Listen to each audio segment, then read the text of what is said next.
Let's conduct the roll call for the November 1st HRC meeting. First of all, I guess calling the meeting to order at 4:04 p.m. Craig Pepper Victor is absent, correct? Correct. Dave Brennan? Here. Mark Tannenbaum? Here.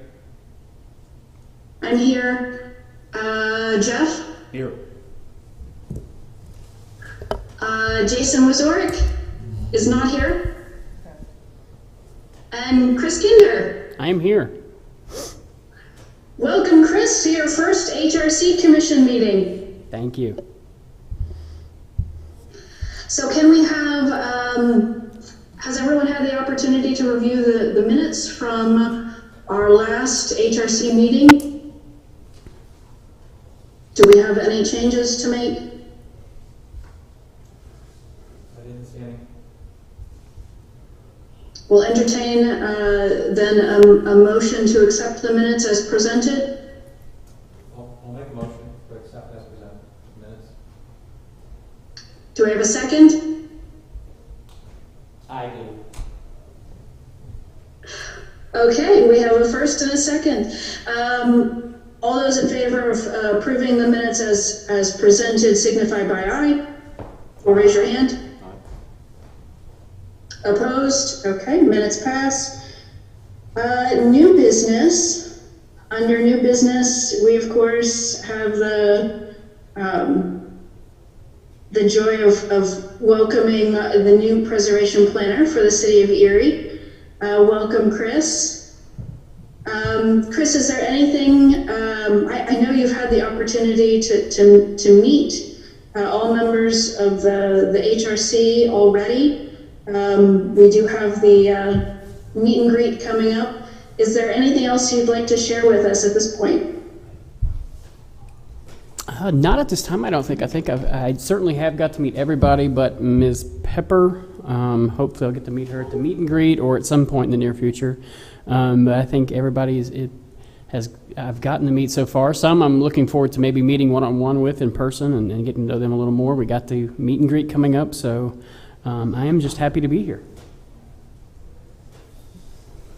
So we're super excited to have you here. So let's jump in then to the second item under new business, which is a shared heritage. And this is not alone. This is not a lone project or request that the city has received. There have actually been other requests for memorials, historic markers, interpretive signage that all kind of contribute to the streetscapes of the city itself, as well as the broader story of the city of Erie. You know, the stories of the people, places, events that are significant in the city's history.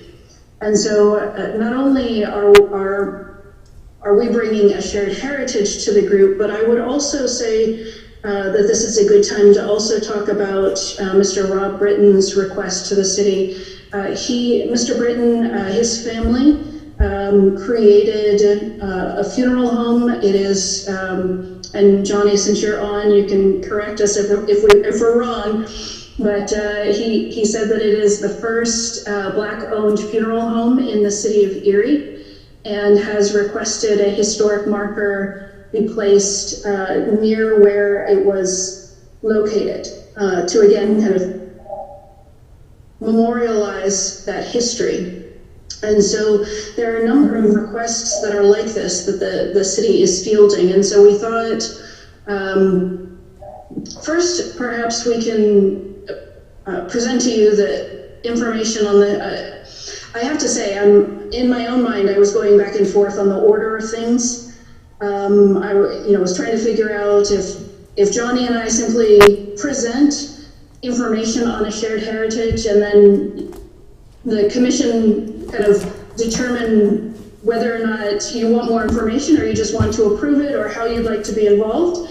and or we start with a broader conversation about how the city and how the HRC might be involved in fielding questions that pertain to historic markers, interpretive panels, so on and so forth, that would be requested, placed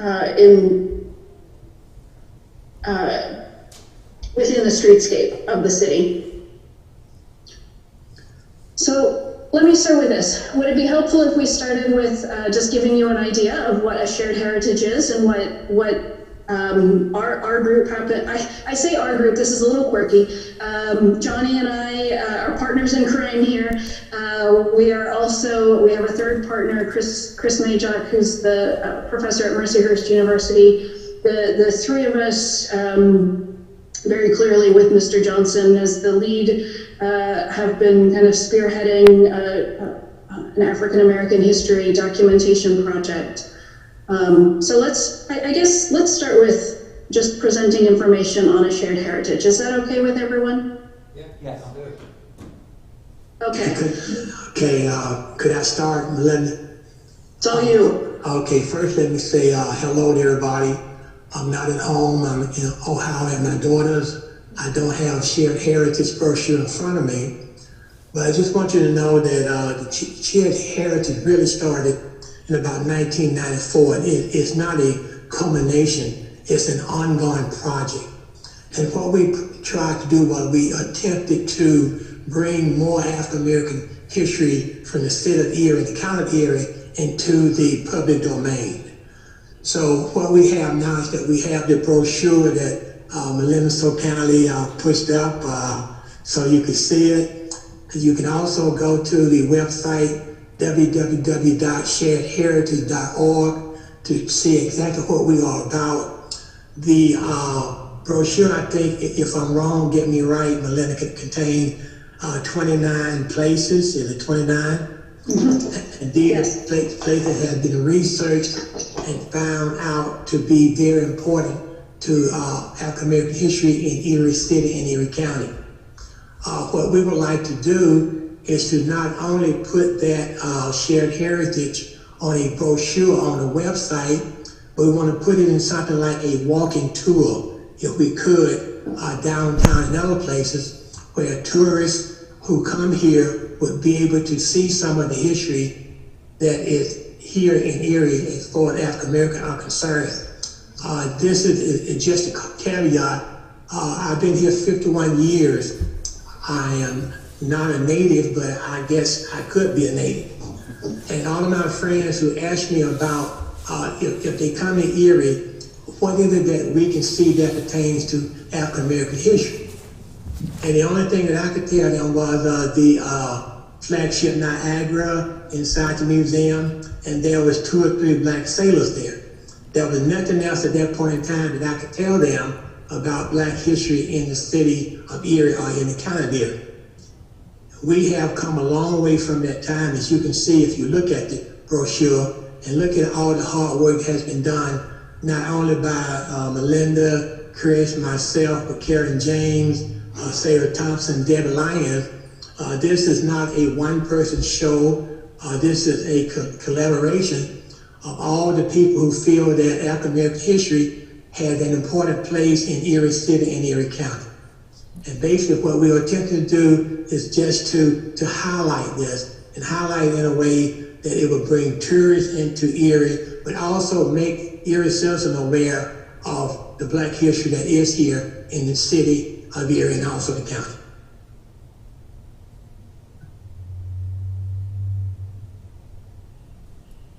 So the next phase of the project involves taking select sites that were included in the county-wide tour and really focusing in on the city of Erie. We've identified 10 different locations throughout the city of Erie that would be prime locations for installing interpretive panels and telling a broader story.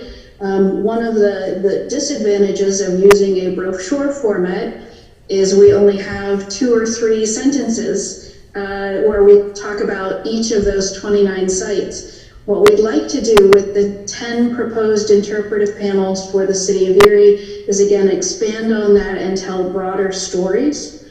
So as a project team, we've looked at the original county-wide tour. Like I said, those specifically in the city of Erie, we've narrowed it down to 10 locations. We've kind of figured out what the themes or topics would be for each of those 10.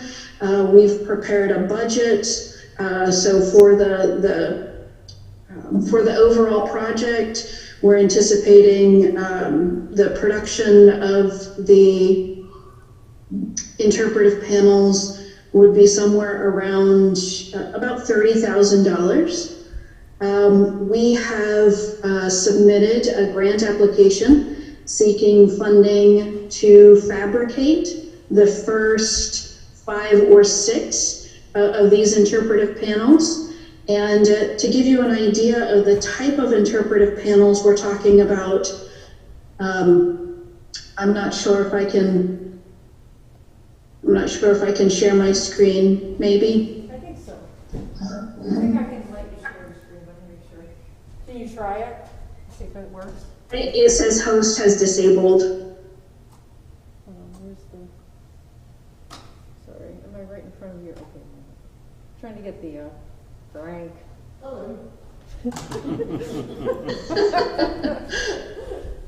What did I do wrong? You didn't do anything wrong.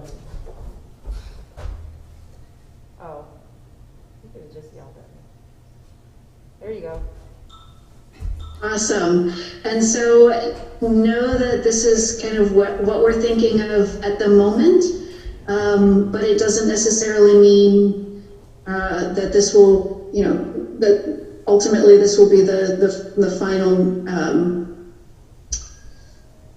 style or design. But initially, when we were collecting information on for the proposed budget, this is what we looked at. We thought it would take up the least amount of space on a sidewalk. You can tell it's a vertical panel. This is actually based on a design that is used by the National Park Service. Have you had enough time to look at it? Yes. Yes. Awesome, okay. And so, ultimately I had originally reached out to Kathy asking if we could have a letter of support for the grant that we were applying for on behalf of the project. And as it turns out, the grant did not require any such letter. And so we thought, okay, we have a little bit more time to collect this information and get feedback from the city. And we talked a little bit about it and thought that this would be something that perhaps the HRC would want to look at and or put its stamp of approval on or make suggestions or. So this is where we're at today. Johnny and I are coming to you with this proposed project, ready for feedback.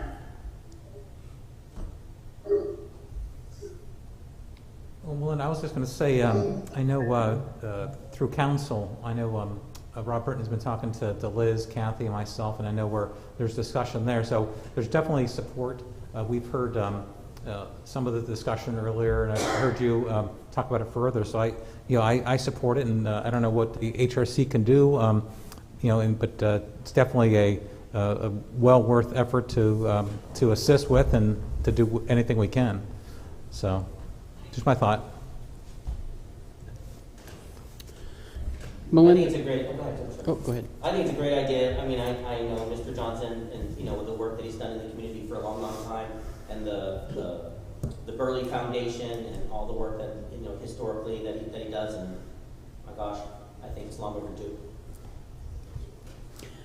So I'm curious about these sites that you've selected. Are these places where there are extant buildings, or are the buildings gone? Are there places where we could potentially, or the commission potentially designate a landmark? So the first, yeah. Did you have something you wanted to? Yeah, definitely I have something I wanted to say. You know, when we talk about preservation, especially when we talk about African American history preservation, we know that that is on the bottom rung of anything else that anyone does. So do we have some spots that we can put our hands on? Maybe yes, maybe no. But do we have some spots that are of historical significance? Yes, we do. And what we plan to do is hopefully put those panels in those spots, even though the physical building may not be there. With the interpretive panel, we can let them know that it was there, et cetera, et cetera. But like I say, with African American history, you know, it's kind of like the old saying, you know, last hired in the first fire. So that's the way it is with preservation of Black American history, especially physical parts of it. Sure. Yep. I just had a couple of comments. I think it's a great project, and I would agree with you, Mr. Johnson. And the unfortunate part of a lot of African American history in the United States is a lot of those sites are gone. They weren't preserved. Yep. Cemeteries were abandoned and not maintained. So in a lot of cases, markers are our only way of preserving some of the history that Black America had in the United States. So I commend you and Melinda, your work on a project like this. It's really near and dear to my heart. From a procedural standpoint, what my recommendation is we do have in our bylaws and in the enabling legislation that created the HRC that one of your roles is to act as liaison on behalf of the city with preservation organizations, professional societies, and the like. So I think that covers you, the HRC being sort of a recommending and a supporting body for projects like this. I think at this point in time, you could just have Chris, if this is supported, and it sounds like it is by the majority of the HRC, you could have Chris draft a letter of support, copy the city council and the mayor on that, and act as the advisor. My question too was is this being developed by Preservation Erie? Will they be the owners of the panels, Melinda? So that's something we need to look at. So the applicant for our grant application was actually Mercyhurst University. And so with Mercyhurst University being the receiver of these grant funding, up front, the panels will be owned by Mercyhurst. Should the funding be approved. So I think that would be something that we would want to talk more about, whether or not that was something Mercyhurst would want to maintain. The Burley Legacy Alliance, if ownership is transferred to the Burley Legacy Alliance, if ownership is transferred to Preservation Erie, if ownership is transferred to the city of Erie. So the reason I'm asking that question is what happens once the panels are completed, installed. There would need to be an easement agreement with the owner. At this point in time, the city doesn't really have a mechanism to be the owner and operator of panels, and nor necessarily would you want them to be unless the HRC is actively geared to maintain the panels. I'm talking about long-term maintenance. So if it's owned by... Could I just make a statement, please? We're looking at Erie, Pennsylvania. It has been called many things, a mistake on the lake, and I don't want to delve into that. The All-American City, etc. So I think it would be good from a branding standpoint, from a marketing standpoint, and I know there's bylaws to be looked at, but if the state of Erie could be the owner of these panels, because this is about Erie City history and Erie County history. I know that Melinda and I were working with some other organizations that are willing to put money into purchasing these panels, etc. And I'm pretty sure that those people will be more than willing if the city would do that, to let the city own and maintain those. And I don't disagree with you, Mr. Johnson.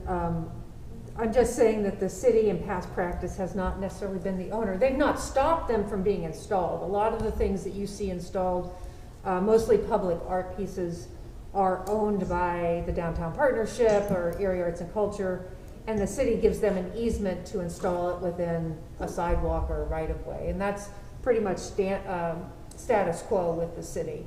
Sometimes, and just keep in mind, there's pros and cons to the city being the owner. If they don't have a mechanism in place by which someone is inspecting the panels and dedicated to their maintenance, they may fall by the wayside. So there's an internal process that we would want to consider. What's the best situation to make sure that the panels are maintained in perpetuity? And that may end up being an organization like yours or an organization like Preservation Erie to be the owners, so they're making sure that they're maintained at a standard that you want to see them maintained and expanded. So it's not necessarily a either or. It's just something to consider as you move forward with this. Who's the best one to maintain ownership? Erie Arts and Culture likes to own the public art or the artists because they have to make sure that the artist's product is kept to a certain standard that the artist expects and can't just be removed and disregarded at any time that the city thinks it's now an obstruction or something to that effect. So it's not really a stumbling block, just something that we need to consider as the panels are made and installed. So making that, and then maybe I'm sorry. With some of the organizations that we are talking to secure funding, we may be able within that funding to get in that funding a maintenance person or whatever to maintain those panels. We have to look at that when we talk to these organizations, but I'm pretty sure from the conversation that we've already had with them that they would be more than willing to do something like that. Okay. And or create a maintenance fund, I would think. Right. So if vandalism occurs, if a panel does not achieve its 20-year life expectancy, right? There is some type of fund available to do the necessary repair work. And that would be my concern also, is I do see a lot of public art and that it's not maintained over time, and eventually it looks shabby and misused, and I think that's the last thing that we want to see here in particular. So we'd have to have some kind of funding to make sure that this looks gorgeous from the long haul. Mm-hmm. Linda, just a question.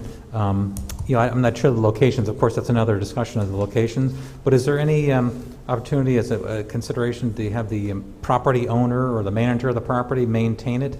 Maybe that's possible to entertain, because there's certain development companies. Again, it depends on where you're looking to put it. Just a thought.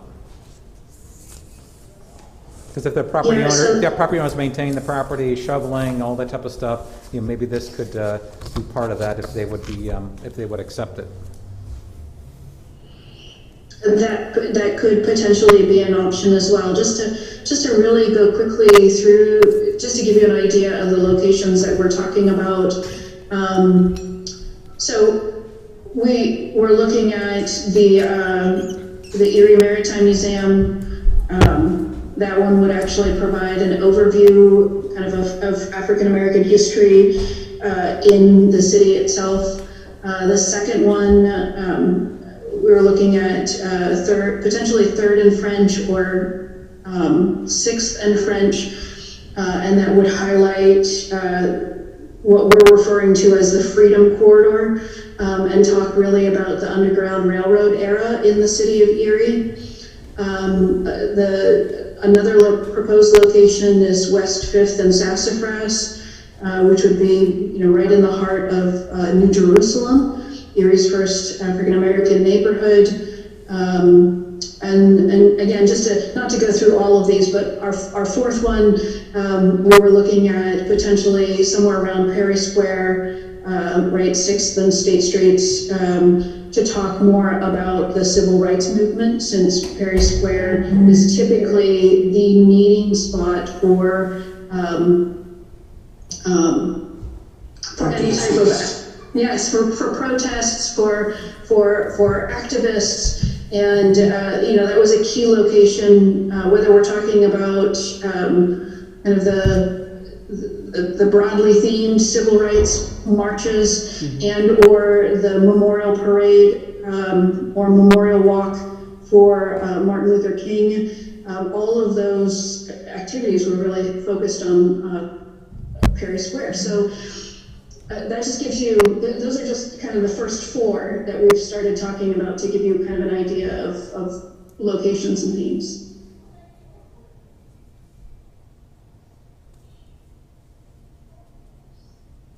Well, if there isn't, that's actually, those are very few questions.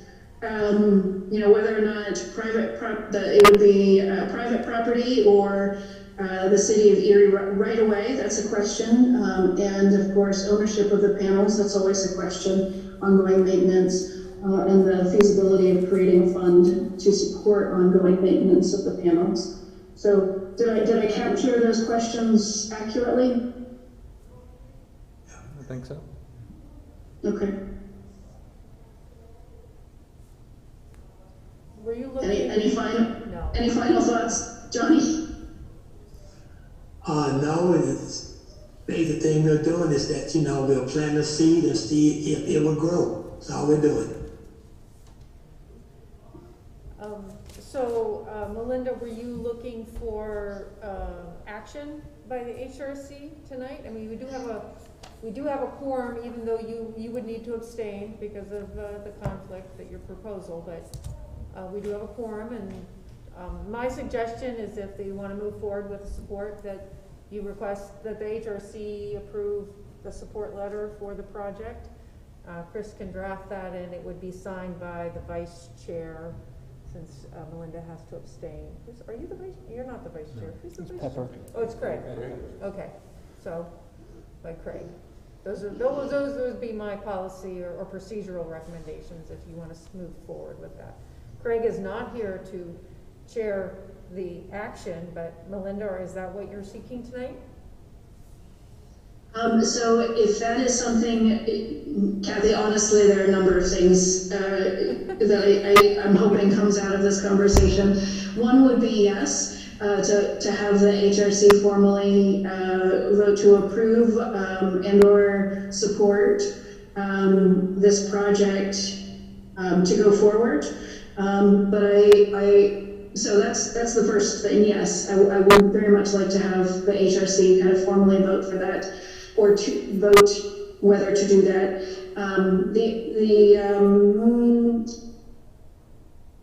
You know what, I'm going to stop there. And yes, there's more that I'm hoping we discuss around kind of this idea, but I can't make the motion, right? You can't vote on the motion, and we don't typically have, or we don't have the normal chair or vice chair left. Who's you treasurer? Jeff is secretary. Secretary. So I think Jeff can be designated the chair to call for the vote if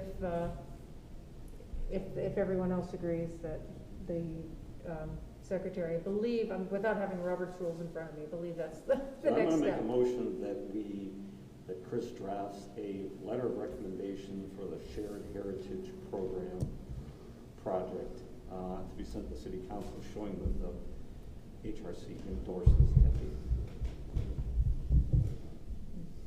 Would be a second. I'd second that. All in favor? Aye. Sorry, I'm not doing Jeff Jeff.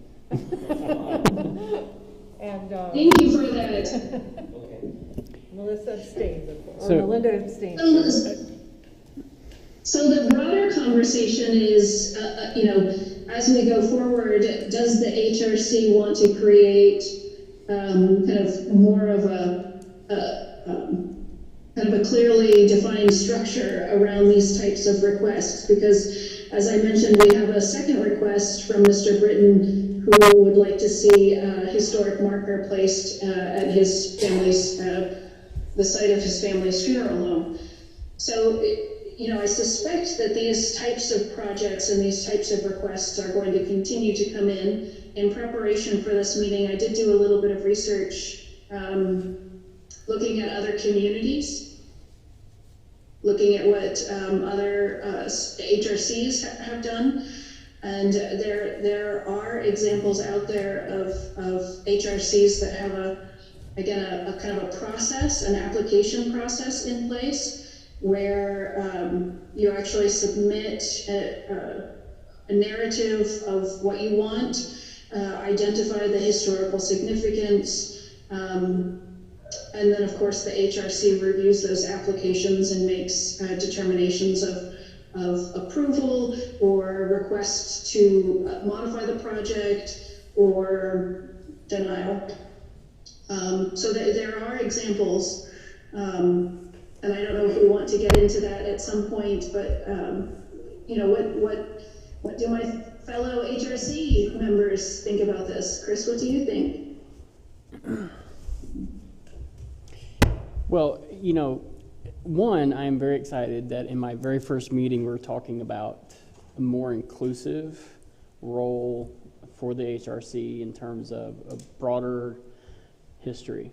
Because like Mr. Johnson said a while ago, history of the underrepresented communities are often overlooked, and especially African American history.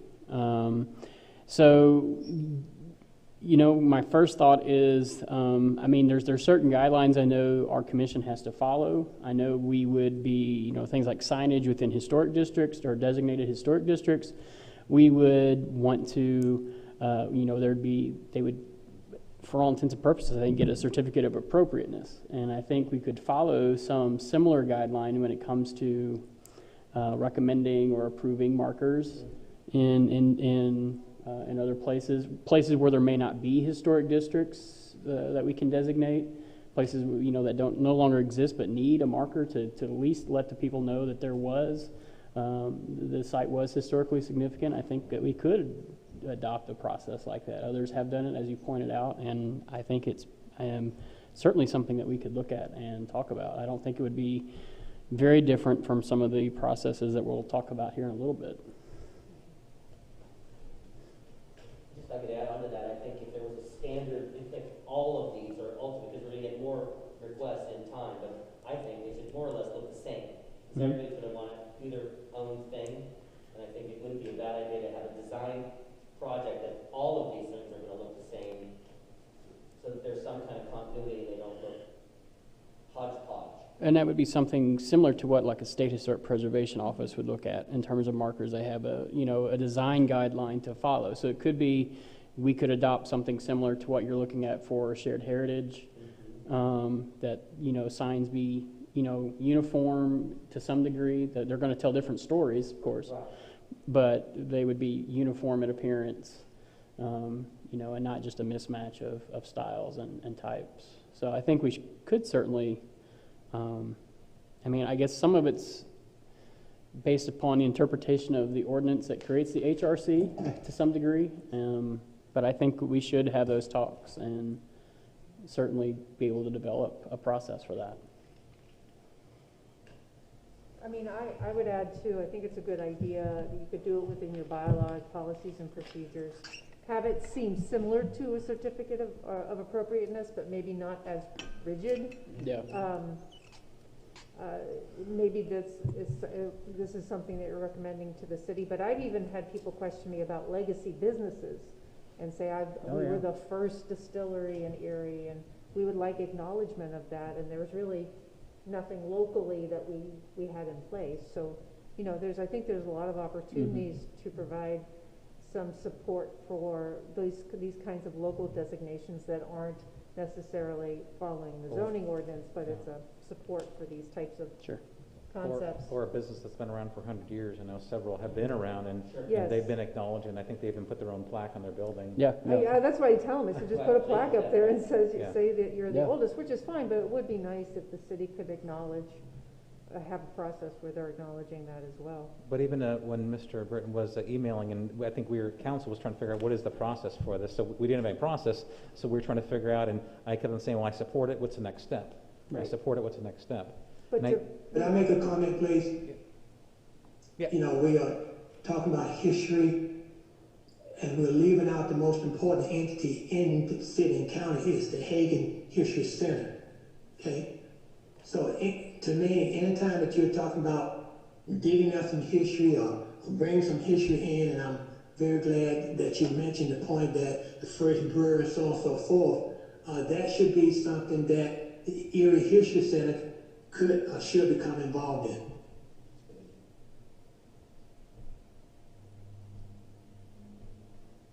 I think it's a good idea. Yeah, that's a good idea. We just need to put some process in place. Because they could own it or they could maintain it. Yep. But we'd have to. If they wanted to be involved, or at Mhm. least acknowledge the history and do the research. Because I was going to bring this up also. I don't know if it's, I know council, we're often questioned about honorary street designations. And I'm just going to bring this up to let this group know that, you know, we kind of have a process in place that's not always followed. I try to put a process in place. But for street co-naming, for honorary streets, you know, there is a certain process, and I don't know if that becomes part of this, and or maybe it's discussed, because, you know, when we do, I know in some cities it's really, you know, the person's, it could be from a person in history or a person that's living today, so there's a lot of variables to that.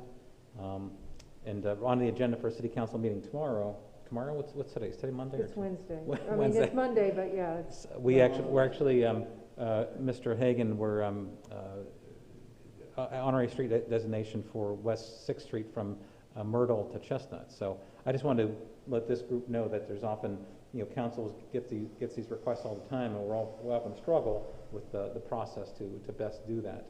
So you're saying you don't have a process, it's kind of an informal? We'd have a process, but a lot of, sometimes it's followed, sometimes it's not.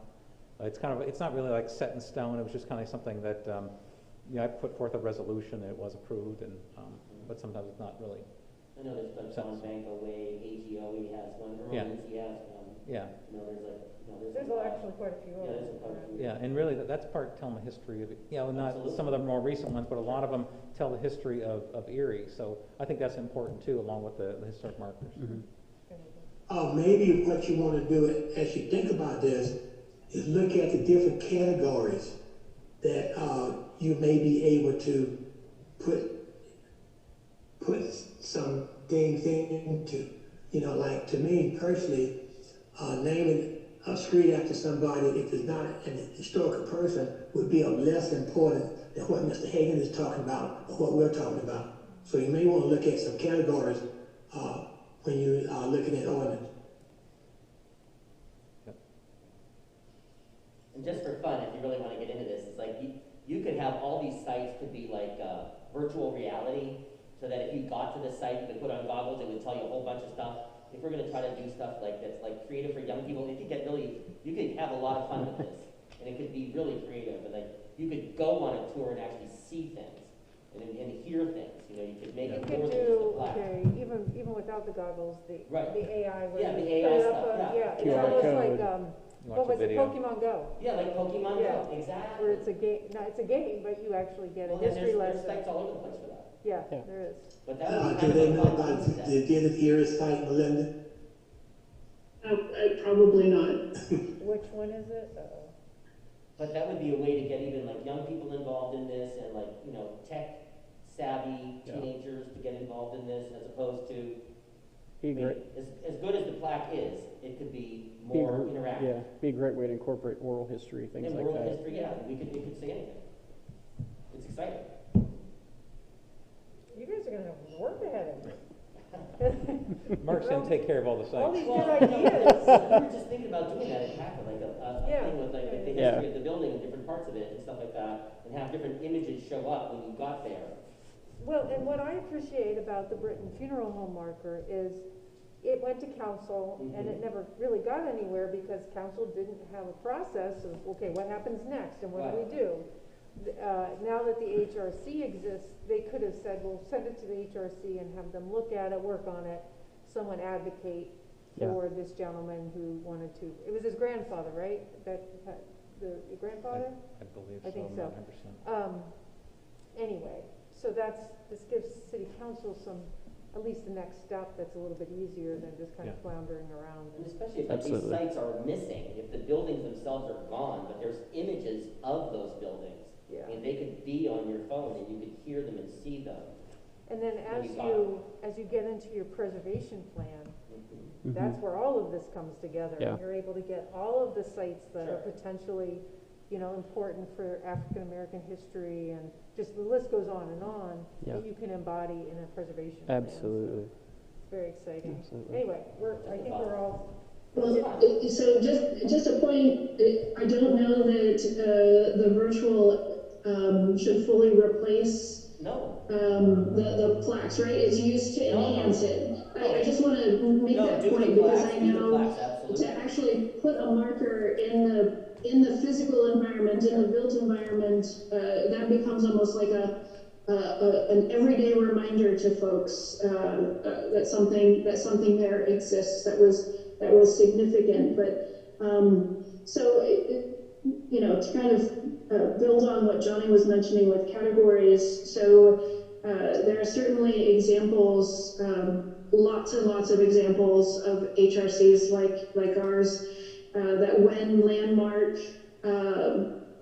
when buildings receive the landmark designation and or there is the historic district designation granted, that there is an opportunity then for those property owners to apply for and purchase plaques for those particular buildings.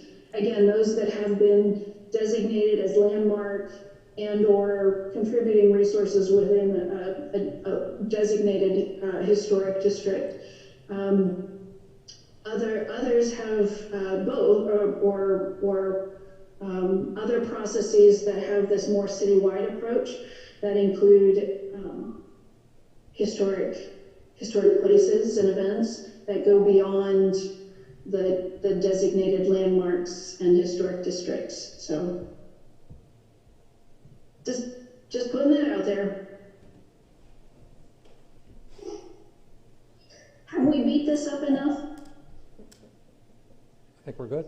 If I'll just could make a comment, and I love Mark's idea in the year 2025, or we're in 2021.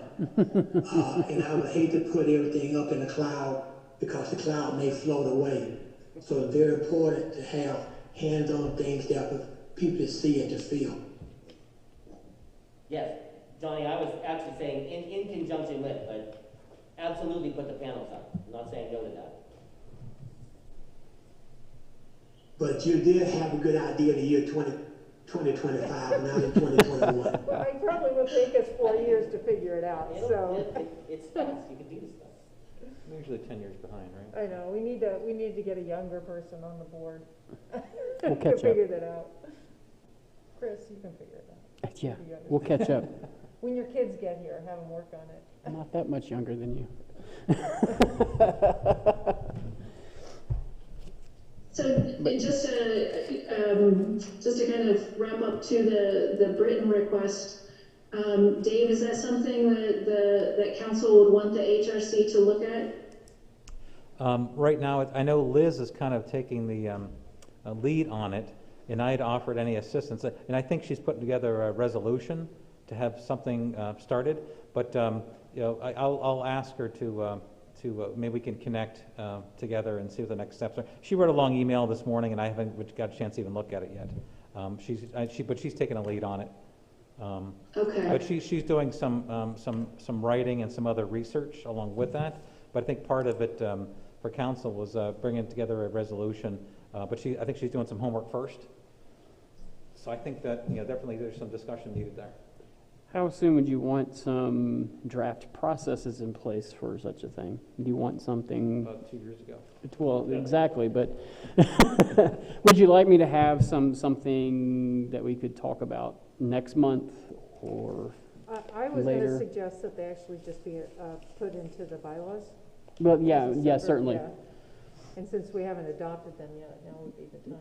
Yeah, certainly, and yeah, that's on the agenda to talk about that as well. So, I mean, I think I'm excited about these types of things, and again, just to be able to talk about being inclusive in some of our first actions is pretty exciting. Yeah, I mean, especially we're filling a role with a need that's out there, and Right. there's so many of those out there. Absolutely.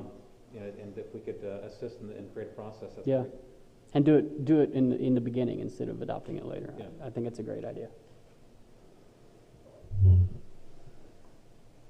Really great discussion then. Moving on to new business item C, discussion of the demolition delay ordinance.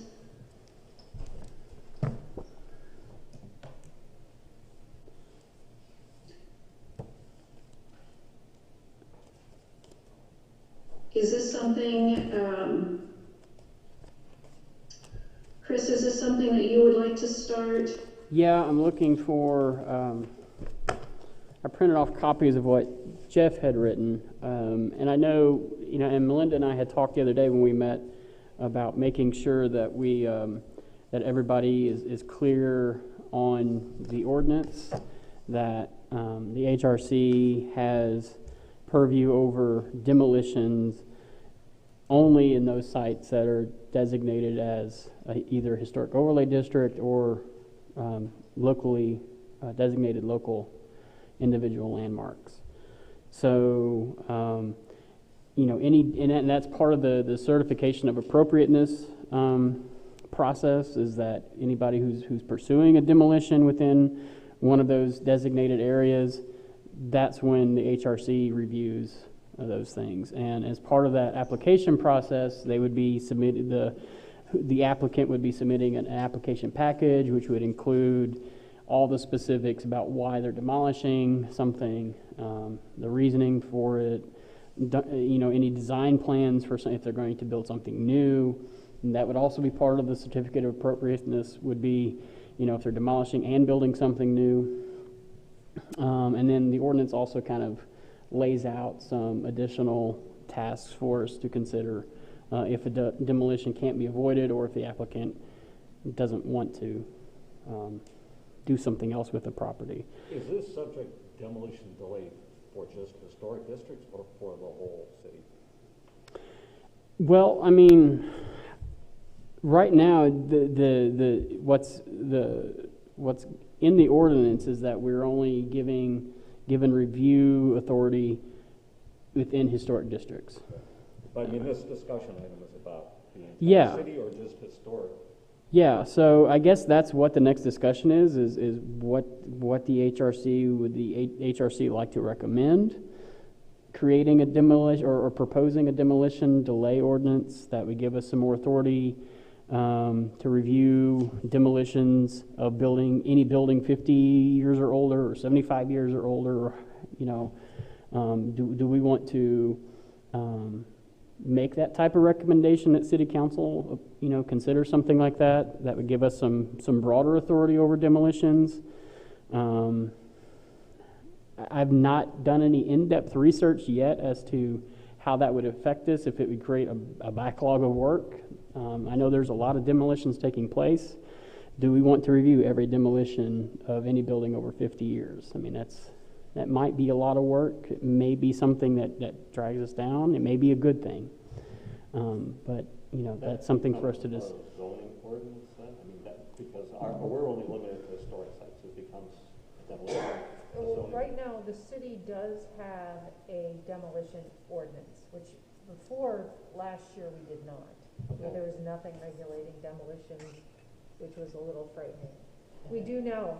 So if you wanted to have either way, we need to acknowledge that the HRC does exist for locally designated districts in this ordinance, just to make sure not that the demolition coordinator is not notified. He notified because Chris sits right beside him in the office. Does the ordinance have a delay built into it? No. No, it doesn't. No, there's a 3-day review process right now, from the time that you submit your application to the time that it could be approved. So not really a delay. It used to be the same day. come in the morning, tear down building in the afternoon. That's what I hear. Yep. I don't know if people know this, Kathy, you probably know this, I did propose this to City Council years ago, and there was support, maybe like 3 years ago, about a demolition delay throughout the whole city. And I think there was some, with the solicitor, there was some holdback on that, and the administration was kind of holding back and not really supporting that because of the some of the legal requirements with not having a zoning overlay or something directly making this area historic, because there's a lot of discussions about, well, how do you just claim the whole city's applies to this? Why don't you just target the historic buildings instead of just throw out the net? So I'm just telling you the discussion I heard, and I think the council did support it back then, but I agreed to kind of hold on and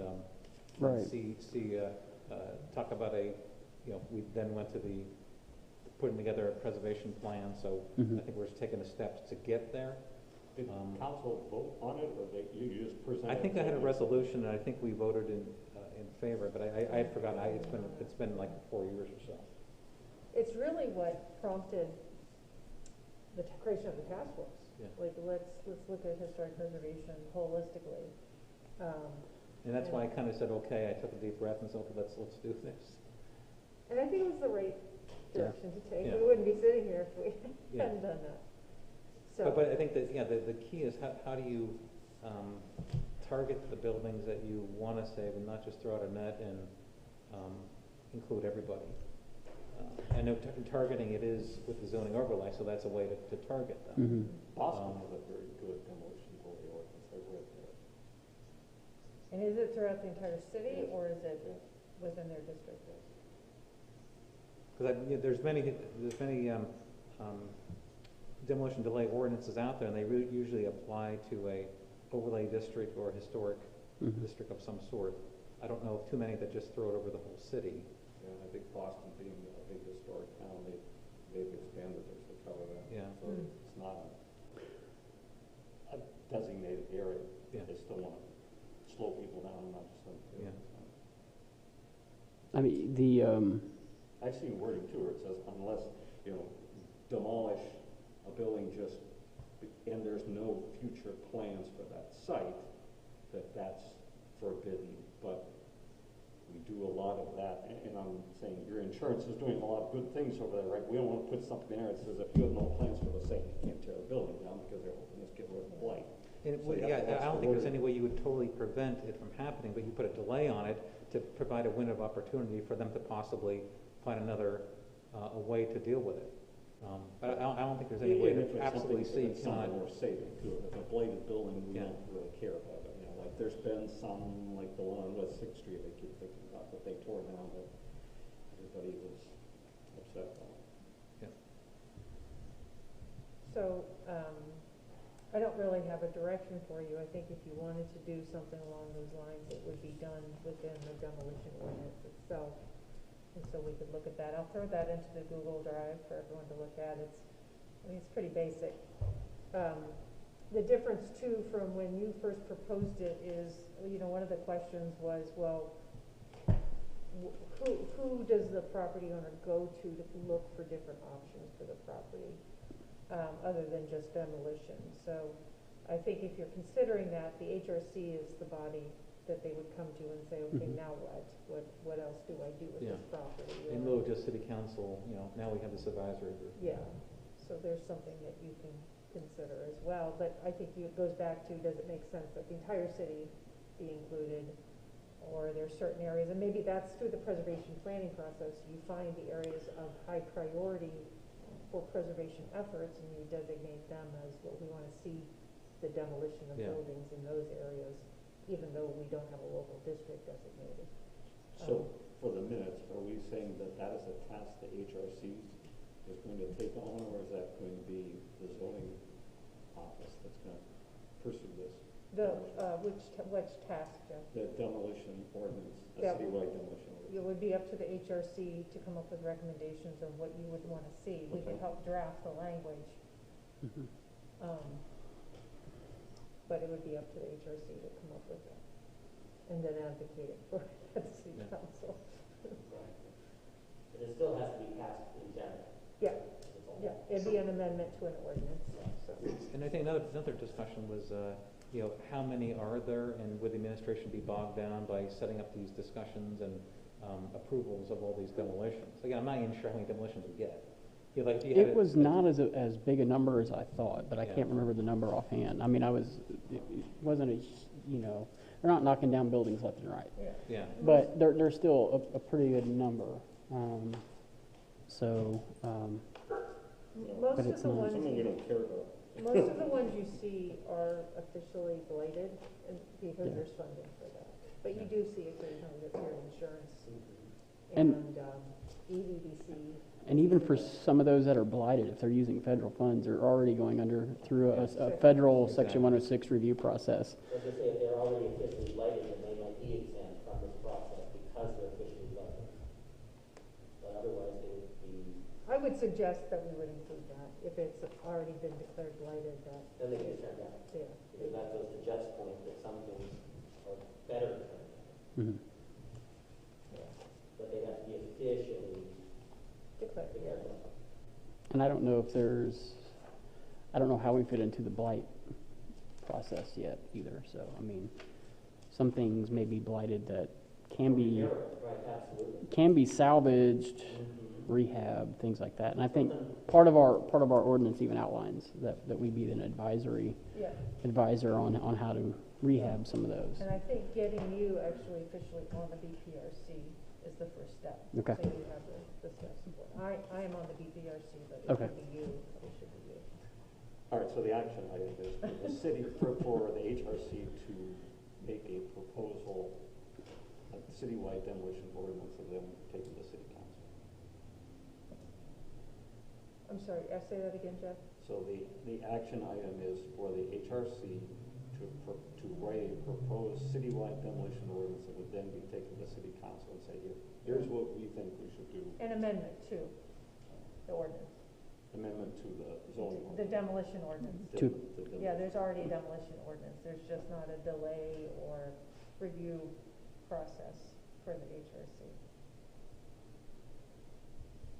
So, Because like sometimes there's a fire and the thing is unsafe, Mhm. and they have to quickly tear this thing down. Yeah, if it's a matter of health, safety, and welfare, it Right. doesn't even go. And that's even outlined in our ordinance as well, that there are certain things, if it is, has something to do with the public safety, welfare, things like that, Yeah, the administrator make that decision, it wouldn't need to go to a committee. right.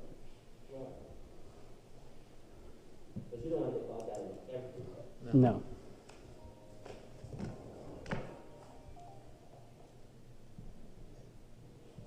So just to kind of clarify, because not all parts of the conversation were easy to hear, just to clarify, the group is advising that county council consider a standalone demolition delay ordinance.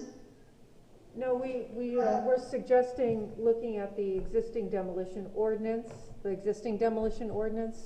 and making recommended modifications to that to put in a delay. Oh, I see, provision. okay. So what that looks like, we'll have to come up with some language and then propose that.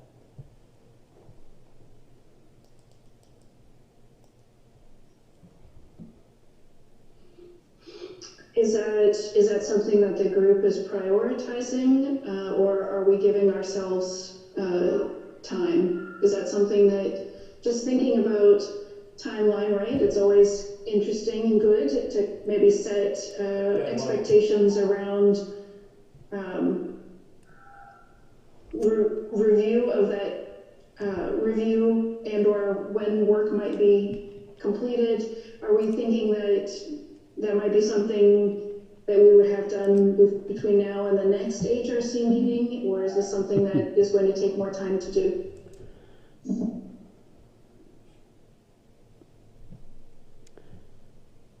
I'm sure we could come up with something by 30 days. I'll come up with something, I'll send it to Chris, we can kind of bat it back and forth. So by the next meeting, we'll have. There's a lot of examples out there. Yeah, And yeah. in Pennsylvania, it'd be good to be in Pennsylvania too. Yeah. I'll give take this that. to you, Jeff, before we leave. It's the copy of our demolition ordinance Okay. now, Perfect. so you have it to print out. And I'll also add it to the Google Drive. Also, keep in mind, some of the things that you have to have in place sooner than later is the procedures by which you're nominating local districts, because that is priority number one. And that's within our draft rules of procedure. So, I mean, the good news is that we have a pretty liberal standard to follow in terms of designating historic districts and things like that. It's not as stringent as it would be doing like a national district, and that gives us, some leeway in terms of talking about demolition and things like that, because that gives us some ability to review things and create policies and procedures. So.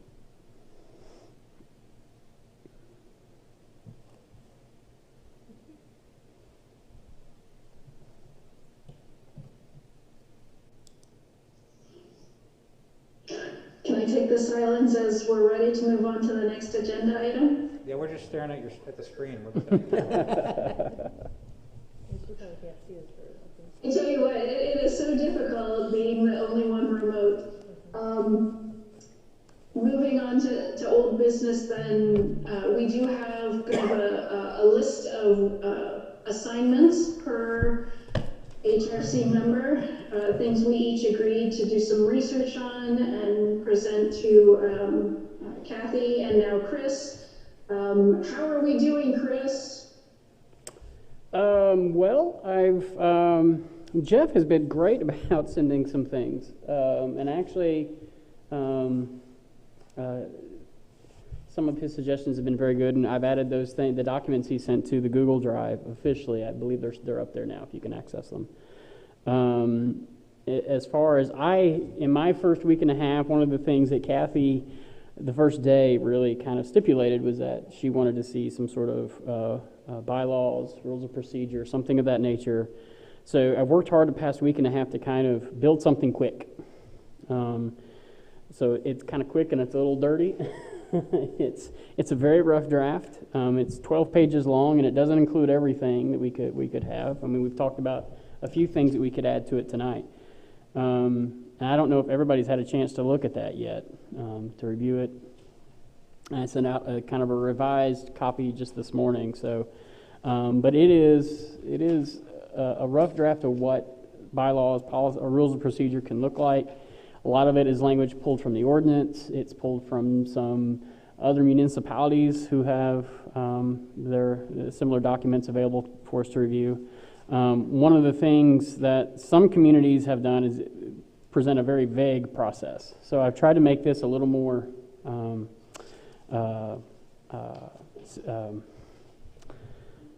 exhaustive. And so, I created kind of a guideline to follow in terms of nominating historic districts and landmarks and sites and objects, and kind of a certificate of appropriateness process. So those processes are in there that kind of lay out kind of maybe a framework to follow. So it's 12 pages long, so it's quite exhaustive, but there's other things we could add, and then we could amend it as we go along. This doesn't have to be what we adopt. This is just a draft of what it could look like. So if there's things that you want to change, if there's things you want to add, if you want the format to be different, I mean, anything's open. But at least this is something, kind of a guide to follow, and it's certainly something. It's kind of a hodgepodge of other communities, of formats, and like templates that. Bill Callahan from the Pennsylvania SHPO has sent. So, but I kind of brought this together just as a guide to see what something like this could look like for us and give us some guidelines to follow. So, one of the things that the ordinance wasn't very clear about was the nominating process for districts or landmarks, and then I kind of tried to make it a little more clear chronologically in terms of like. application process and review process for certificates of appropriateness, which would include demolitions and things like that. So I'm kind of more interested to see what everybody else's thoughts are on this, if it's something like this that we want to follow. I know some of the legal language would need to be cleaned up a little bit and things like that, but it is something that we could at least get a conversation going on. Right. So I read your, I made all kinds of notes on it. Good. Can we do working sessions outside of our regular meetings? Because it almost seems like we ought to take an article that you wrote and spend an hour on nothing but that. You can, we still need to post that as a meeting, even though it's a study session, much like you do your study sessions for council. So there's no action taken, but it's just for discussion purposes. We do, if you meet as a quorum to deliberate, you just can't make decisions. We still need to post it. But if only a couple of members attend, then I think it's not Yeah. a certain number. Your They quorum can is meet. 3, Yeah. so it's pretty low, which is fine. Or you can take up these meetings. I mean, unless there's action items to be Well, I'm just had. thinking if we do that, it'll be probably next year before we come to go through all these things. It'd be nice to do it, I'm not saying every week, but every 2 weeks or something like that. Spend 2 hours on nothing but the policies. What if we just send any comments to Chris? We could do that as well. Because I wouldn't say, I did run through them, I had a couple marks. I was just Sure. going to send you, after I get a chance to really look at it and dive into it, I could send you a couple, if that makes sense. I think it'd be good in advance, but still, if we're not gonna discuss in detail as a group until a month from now, we're not gonna make any progress. Say by next week, everybody says their input to Chris, and then we all sit down at an informal meeting the following week and say, oh, let's talk about, we'll take them an article at a time to get through it. We do that. And some of these articles are almost exact language to the ordinance. They may be changed a little bit or reorganized a little bit, but some of them are the exact language. Like, the purpose of the commission, who can be a member, or what the requirements for being a member. That's exact language from the ordinance. Right. Just cleaned up a little bit and kind of made it a little more clear, I guess. So. But, one of the things I know there's probably some pressing time or some time crunch on this, because we want to start nominating districts and things of that nature. We want to start sending those to city council so we can really start putting this into action. So I don't know how long we want to take to really go over, this document. We can amend it as time goes on, and so. I think the sooner the better. Yeah. Well, I was also going to suggest that I'm sure this is in the Google Drive where everyone It is. can It add is. their comments to the Google Drive and be seen by everyone else. I'm just saying, for a time's sake, if you want to schedule discussions with Chris to go over your comments one-on-one and then compile them for the next meeting, it's easier that way instead of trying to get another meeting posted. Then you'd be able to see other people's comments. Yeah, you could see the comments in the Google Drive. Chris will be able to have a one-on-one conversation with you to try to better understand or maybe clarify some of your questions. I don't have a lot of comments, so I don't know. I mean, I know, Jeff, you're very studious. So you may have more comments than others do. And once we get to the place to where we are officially adopting these, a draft will be sent out sooner than what I sent it out. I just, Right. Started a week and a half before the meeting. So this was just kind of quick, and I had to send it last minute. So you would have more time to review it, before the next meeting. And like I said, it's in Google Drive. I'm happy to meet with anybody one-on-one. So, to chat about things. If you want to do a study session, I'm at your service. So, I know I would definitely like a little bit more time with these. I didn't necessarily take the time to look at the draft, but I did pull up the kind of the more finished draft that you prepared today, but haven't gone through it. Or putting comments right into that Google Drive document sounds like an excellent approach. And just off the top, I'm just kind of curious, how closely tied are the bylaws and rules of procedure to the actual ordinance? Does the bylaws and the rules of procedure, does it include a comment or something along the lines, if you make an amendment to the bylaws and rules of procedure, you need to go back to the ordinance and make sure that they are complementary to one another and not conflicting? I did my very best to, I mean, there's a lot of overlap between the rules of procedure and the ordinance, and I tried my best to make sure that, you know, for instance, the process for doing a certificate of appropriateness, there's a lot in the ordinance, but it was somewhat seemed out of chronology. So I tried to tie it very close to what the ordinance says. In places where the ordinance didn't give us, didn't have any suggestions or didn't say specific things, I tried to adopt things, you know, from other municipalities that would fit properly within our group. So if we take this, yeah, no, that sounds great. I guess I was thinking about if we adopt these bylaws and rules now as they are, and then in 6 months, let's say we find something that's not working well, and we revise the bylaws and rules, do we need to go back to the ordinance and make sure that they are not? yeah, I guess I'm just making sure that there's language somewhere that says, hey, you must look at this before you change this, or something along those lines. there is. I did write in the very last article. There is an amendment process or a means to amend. It's very short, and it would be an amendment process that would go through the HRC at a regular meeting. Okay. all right, so if we say, let's make the first step of this process, everybody gets their comments to Chris by a week? The sooner the better. I mean, In the next week. I mean, Today. right, and also we got holidays, so, and I'll be gone most of Thanksgiving week. So, Well, we won't be touching your holidays, Gary, if we're going to do that's that. okay, yeah, I don't All take right, work so home very everybody much, get so. Comments to Chris. If you could by- get them within a week, that would be preferable, I'll put it in you the know, notes. give or take a few days, I mean, Well, let's make it a real date here. A week from today would be the 8th. yeah, that's Let's certainly do Chris by acceptable. the 8th. All right, and then where we go from there? You're gonna look at them. I think you're right. The first 4 articles are pretty generic, and nobody can really argue with them. Once it gets to like 5 and 6, I gotta vote. Yeah. Once it gets, and really the nominating process is the one that I had to kind of create from other documents, because the ordinance was not clear at all on that process at all.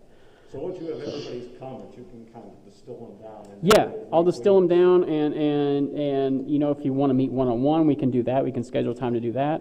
I think we have to talk as a group, though. Otherwise, you and I Yeah. agree, and then somebody else has something. Yeah, to that's go around certainly and doable. But I don't know if we're going to wait till the December meeting to do that. Well, and what I can do is once I get everybody's comments, I can either create a new draft, and then we could have a Zoom meeting or something, or if we want to meet in person. I don't know. I guess we would have to follow some sunshine laws on that. Yeah, we actually have to post the So we would have to How far in have, advance we have to post? 72 hours or 40, I think, let's say 72 hours. So Yeah. Like, we schedule a Zoom meeting for the. so I can, yeah, I could put something together, and if everybody wants to, we could have some sort of virtual or even in-person meeting to discuss. As a group, or you're saying one-on-one? As a group, one-on-one, I don't think we have to, No, you don't. that doesn't have to be You public. could even do 2 with Chris. Yeah. And still be under the threshold. So 3 people can meet, but not 4. 2 people. Two people plus me. Chris. 2 He's people not plus Chris, voting that's what I on meant, it, so, yes. yeah, Right. 2 people plus Chris. Yeah. Um, So however we want to do it, and, Yeah. you know. It's up to you, it's up to you. Right. We can post it if you want to have an official study session, work session. If we get all this stuff by a week from today, Mm-hmm. you distill it down, and then the following week, which would be the 15th, Yeah, I think we could have let's make it not the 15th.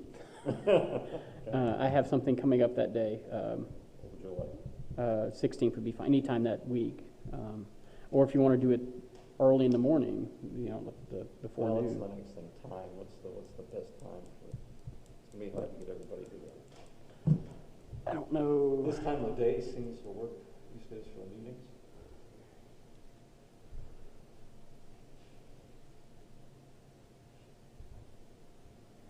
Let's see. Council's on the 17th, so that's not. There's a planning commission meeting on the 16th as well. The 17th, I have an open calendar on the 17th. What time are you thinking? The city council's at 7? On the 17th? Yeah. 4 o'clock, like this meeting?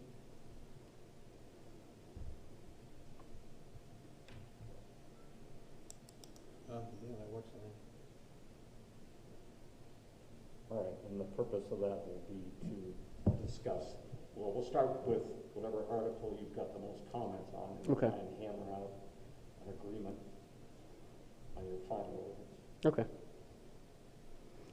And before then, I could send out some sort of agenda type document or something via email or something, kind of outlining the things that people seem to have the most comments on, the things that we seem to need to have the most discussion on.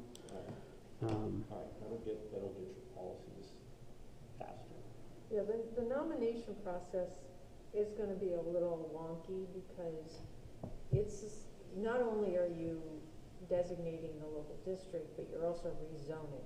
So you're adding a zoning Right. overlay. So that has to be contemplated in the process, and that's where it got really, we'll call it wonky when I was trying to write it. And most of our examples were standalone historic Right. preservation ordinances that didn't have, a Well, relationship to the zoning ordinance. So it was really hard to kind of mesh the two well. Not to get into the details here, but one of my questions was, when you do a single site, the zoning for that site is changed, right?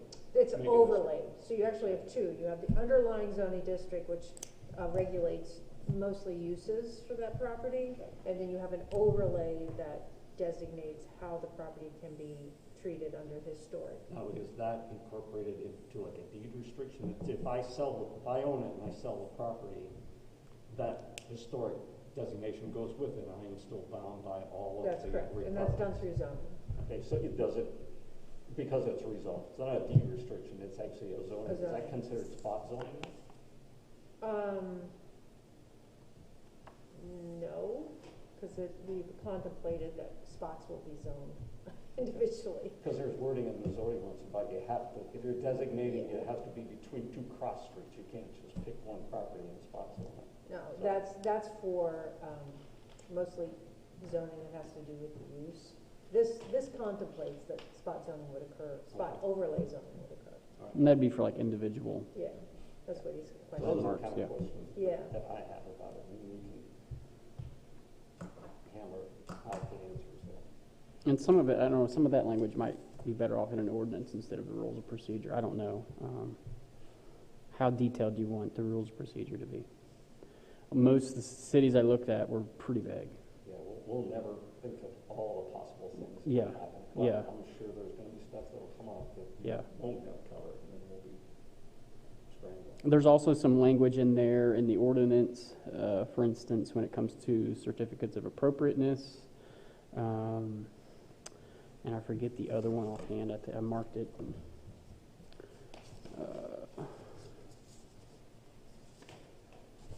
That stipulates a certificate of appropriateness, and maybe that was it. Oh, administrative review and a certificate of appropriateness. The ordinance states that the planning application should go to the zoning officer or building official. It doesn't state historic preservation planner or historic preservation planning staff. And so I don't know, that needs to be cleared up as well. That's in the HRC section of the zoning ordinance? Yes. Okay. All right, well, at least we got some things to start with. And Jeff, maybe Maybe we should have just a call or a chat before, if you want to talk a little more in depth, because it seems like you've got some very specific questions too. If you want to do that, but fine, happy. Well, what I'll do is I'll put my comments together and send them to Chris. Okay. Yeah, that'd be fine. Yeah, okay. That'd be fine.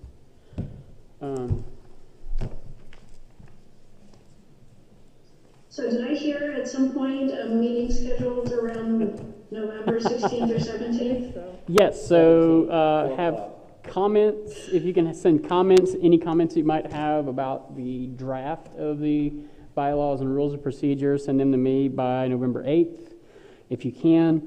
And then we'll meet to discuss everything on November 17th at 4 p.m. Is that a virtual, in-person mix? I'll send out an invite. Next meeting, November 17th at 4 p.m. Yes, we didn't discuss whether that'd be virtual or mix or in-person. Okay. Make it just easier. Okay, make it a Zoom. I'm fine with making it a Zoom meeting. I'm fading.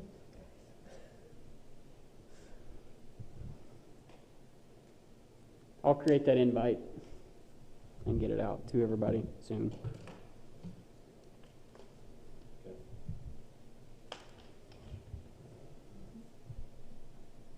If it's in person, would it need to be in this environment? Because it would involve all of the HRC members. It would need to be at City Hall.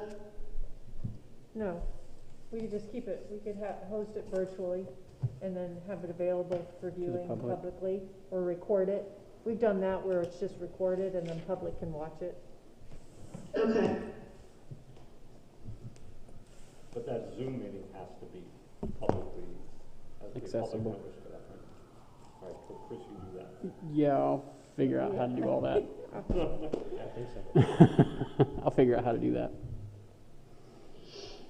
I'm just selfishly thinking about how difficult it has been to kind of hear everything, even though my volume is cranked up.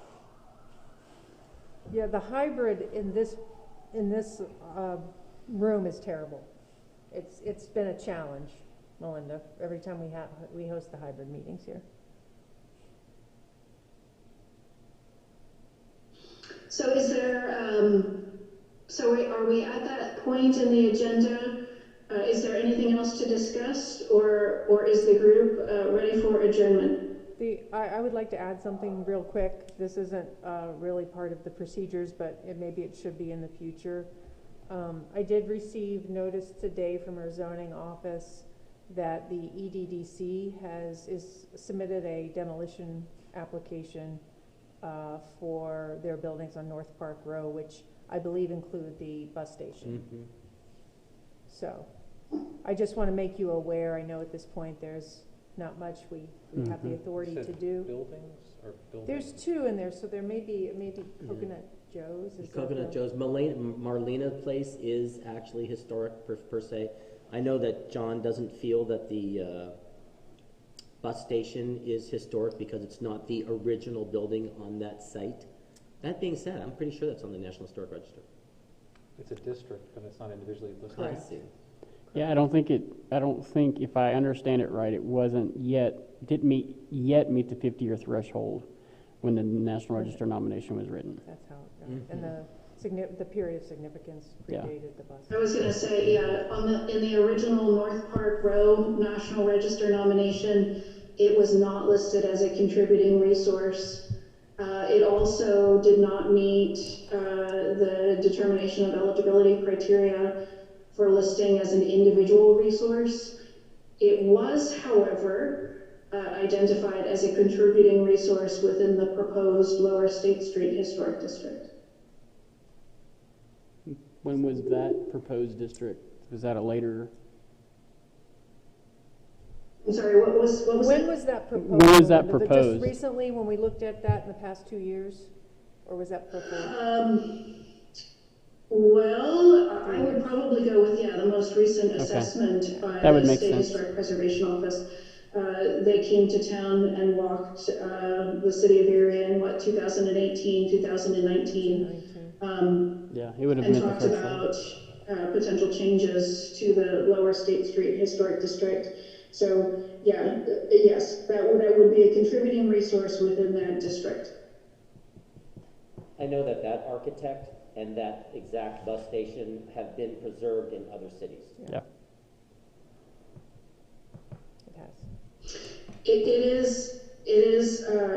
is a shame to be losing that resource while, EDDC is doing amazing work with other historic buildings in the Lower State Street area. It is, Chris and I were talking about this last week, that Greyhound bus station is a historic resource. Yeah, so absolutely. What is being proposed is destroying or demolishing a historic resource to put in new construction that will look historic. Right. It's not the same thing. No. Correct. What was the second site you said, Kathy? Yeah, I think it's Coconut Joe's, Yeah. is Or what the, I'm or the guessing. part behind on Fifth Street. Yeah. I don't think that is, but the Marlena place on the front of it is, Mhm. on Sixth Street is. Okay. That's Yeah, up, that's up for demo? I don't think they're gonna demo Marlena's place. No. So I think it's the land behind Marlena's Right. place where the old glass company was. I don't even know what it's called, but there was a glass company back there a long time ago. But, I'll try to do a better job to, as these demolitions, and of course, Chris will be, it's, you know. at it's one of the front. last Art Deco buildings in the city. I know. I just wanted you to be prepared, because I've had, I remember when we were creating just the Yes. task force. Yes, right. And we were told, you will have failed if you let the McAllister building get demolished. And I thought, that's not what the task force has No. authority, and Not yet. if council wants to be more aggressive, then council can be more aggressive and create ordinances. But without the authority to do so, we're kind of stuck. Mhm. I can only do as much as the law says I can. Absolutely. Sorry, to be the bearer of bad news, just, I think we were expecting it, Yeah. because we were told that when he was at our meeting. Yes. I spoke to him since then. Actually, I walked through the building. we will not win Last week. all of them, No. but we will start winning some of them. So one of the sample documents that I did send along, though, is a demolition kind of checklist, right? So if a building, now the sample that I sent was intended for landmark buildings and or buildings within designated historic districts, but it could be applied broader, I think, potentially. If demolition of a historic resource is to occur, it outlines the documentation process that needs to be followed. So photographs need to be taken internally, and it outlines all of the internal photographs that are to be taken, all of the external photographs that are to be taken, the fact that it would be expected that plans of the building, at least an outline of the general footprint of the building and floor layouts would be part of that documentation process. And there might be a couple of other things that are outlined, but this would be, not that we're, again, enforcing this now, or maybe even choosing to enforce it, but that document I thought was pretty important because it was the first one that I'd seen that outlined, if you're losing a historic resource, these are the documentation steps that you really should be following. And that's typically what a state historic preservation office would ask for when mitigating a Section 106 project, is some sort of documentation to as mitigation for losing the resource.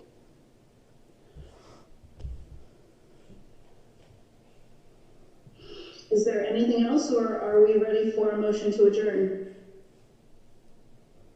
That's all I got. I motion to adjourn. I second. Second. Oh, You guys are great. All in favor? Aye. Right. See everyone next Wednesday. Is it next Wednesday? Yeah, at the party, 7 o'clock, is that right? Thai, like my Thai son. food, Thai food, at my house. Take care.